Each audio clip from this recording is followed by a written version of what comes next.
आज भारत में diabetes, hypertension जैसी अनेक लाइफस्टाइल डिसीज बढ़ती जा रही है। कभी कभी तो सुनते हैं परिवार में 12-15 साल का बच्चा डायबिटिक पेशेंट हो गया। अपने आसपास देखिए तो आपको अनेक लोग इनसे पीड़ित मिल जाएंगे। पहले हम सुनते थे कि 50-60 की उम्र के बाद हार्ट अटैक का खतरा बढ़ जाता है, लेकिन आज कभी कभी खबर आती है 30 साल, 35 साल, 40 साल का नौजवान बेटा बेटी चले गए, हार्ट अटैक आ रहा है। यह स्थिति वाकई बहुत चिंताजनक है। लेकिन इन सारी स्थितियों में भी उम्मीद की एक किरण भी है। अब आप सोचेंगे कि इन बीमारियों के बीच भी उम्मीद की किरण की बात कैसे कह रहा हूं।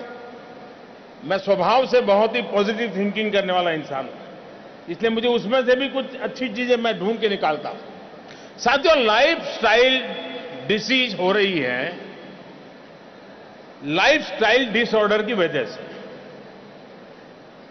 और लाइफस्टाइल डिसऑर्डर को हम लाइफस्टाइल बदल के उसमें बदलाव करके उसको ठीक भी कर सकते हैं।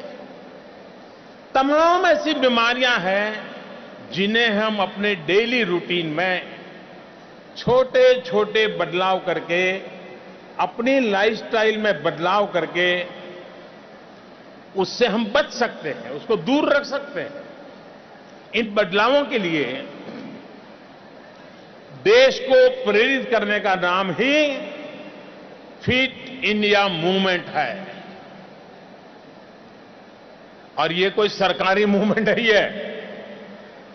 सरकार तो एक कैटलिक एजेंट के रूप में इस विषय को आगे बढ़ाएगी, लेकिन एक प्रकार से हर परिवार का एजेंडा बनना चाहिए। ये हर परिवार की चर्चा का विषय बनना चाहिए। अगर व्यापारी हर महीने हिसाब लगाता है कितनी कमाई की, शिक्षा में रुचि रखने वाले परिवार में चर्चा करता है बेटों को कितना मार्क्स आया, उसी प्रकार से परिवार के अंदर सहज रूप से शारीरिक श्रम, शारीरिक व्यायाम, फिजिकल फिटनेस, ये रोजमर्रा की जिंदगी के चर्चा के विषय बनने चाहिए। और साथियों, भारत में ही अचानक इस तरह की जरूरत महसूस हुई हो, ऐसा नहीं है। समय के साथ ये बदलाव सिर्फ भारत में ही आ रहा है, ऐसा भी नहीं है। पूरे विश्व में आज इस तरह के अभियानों की जरूरत महसूस की जा रही है।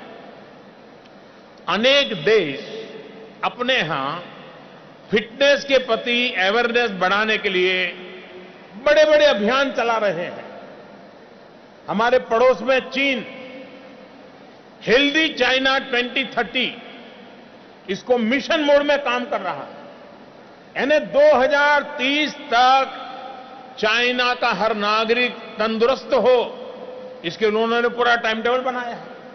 इसी तरह ऑस्ट्रेलिया अपने नागरिकों की फिजिकल एक्टिविटी बढ़ाने और इनएक्टिव यानी आलसीपन जो है, कुछ करना धरना नहीं, उस स्वभाव को बदलने के लिए उन्होंने लक्ष्य तय किया है कि 2030 तक देश के 15% नागरिकों को ये आलस से बाहर निकाल करके फिटनेस के लिए, एक्टिव करने के लिए हम काम करेंगे। ब्रिटेन में जोर शोर से अभियान चल रहा है कि 2020 तक 5 लाख नए लोग डेली एक्सरसाइज के रूटीन से जुड़े, ये उन्होंने टारगेट तय किया है। अमेरिका 2021 तक अपने 1000 शहरों को फ्री फिटनेस अभियान से जोड़ने का काम कर रहा है। जर्मनी में भी fit instead of fat, fit instead of fat, इसका बड़ा अभियान चल रहा है। साथियों, मैंने आपको कुछ ही देशों के नाम गिनाए हैं, अनेक देश बहुत पहले से इस पर काम शुरू कर चुके हैं। इन सारे देशों में लोग फिटनेस की जरूरत को समझते हैं, लेकिन फिर भी उन्होंने अपने यहां विशेष अभियान शुरू किए हैं। सोचिए आखिर क्यों? क्योंकि सिर्फ कुछ लोगों को फिट रहने से नहीं, बल्कि पूरे देश के फिट रहने से ही देश का फायदा होगा। नया भारत का हर नागरिक फिट रहे, अपनी ऊर्जा बीमारियों के इलाज में नहीं, बल्कि खुद को आगे बढ़ाने में, अपने परिवार, अपने देश को आगे बढ़ाने में लगाए। इस दिशा में हमें आगे बढ़ना होगा।